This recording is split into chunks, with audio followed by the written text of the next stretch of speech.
Swastiastu. Perkenalkan, kami dari kelompok 3 akan mempresentasikan materi perubahan wujud zat. Sebelumnya, perkenalkan nama saya Kadek Nia Puspitasari, nomor absen 18. Dan rekan saya yang bernama Cipta Radityani, absen 5, Deni Puspa, absen 6, Dinda Febrianti, absen 8, dan Putu Tio Indrawan, absen 22. Perubahan wujud zat.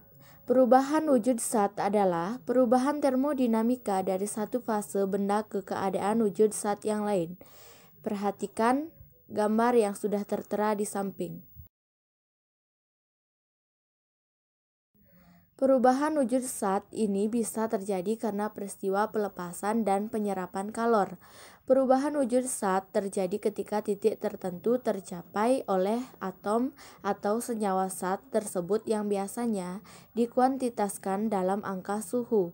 Semisal air untuk menjadi padat harus mencapai titik bekunya dan air menjadi gas harus mencapai titik didihnya.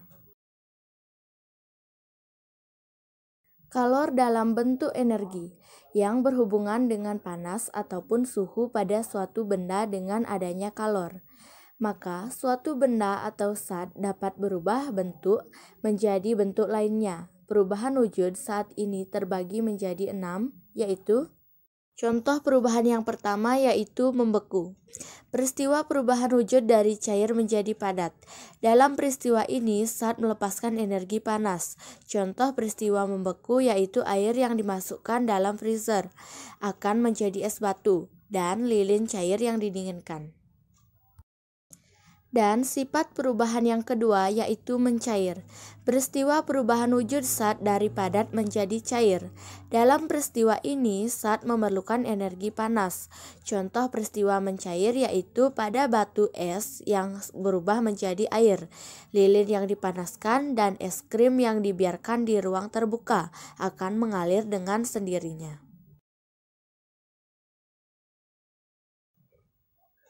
Sifat yang ketiga yaitu menguap. Peristiwa perubahan wujud dari cair menjadi gas. Dalam peristiwa ini, zat memerlukan energi panas.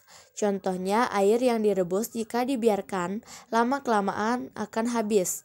Bensin yang dibiarkan berada pada tempat terbuka lama-kelamaan juga akan habis, berubah menjadi gas. Dan sifat yang keempat yaitu mengembun. Peristiwa perubahan wujud dari gas menjadi cair.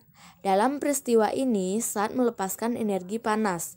Contoh mengembun adalah ketika kita menyimpan es batu dalam sebuah gelas, maka bagian luar gelas akan basah. Atau rumput di lapangan pada pagi hari menjadi basah padahal sore harinya tidak hujan. Sifat yang kelima yaitu menyublim. Peristiwa perubahan wujud dari padat menjadi gas. Dalam peristiwa ini, zat memerlukan energi panas. Contoh menyublim yaitu pada kapur barus, kamper yang disimpan pada lemari pakaian, lama-kelamaan akan habis. Dan yang keenam, mengkristal. Peristiwa perubahan wujud dari gas menjadi padat. Dalam peristiwa ini, zat melepaskan energi panas. Contoh mengkristal adalah pada peristiwa berubahnya uap menjadi salju. Jadi, dapat disimpulkan, 1. Semakin banyak kalor yang digunakan untuk memanaskan es batu, maka es batu akan berubah wujud menjadi air kemudian menjadi uap air. Dan yang kedua, kalor selain digunakan untuk mengubah suhu juga digunakan untuk mengubah wujud zat. Pada saat zat berubah wujud tidak diikuti oleh kenaikan suhu, walaupun diberi kalor, artinya kalor tidak digunakan untuk menaikkan suhu dan kalor disimpan yang biasa disebut kalor laten. Sekian presentasi dari kelompok 3. Akhir kata saya tutup dengan Paramasanti. Om Santi Santi Santi Om.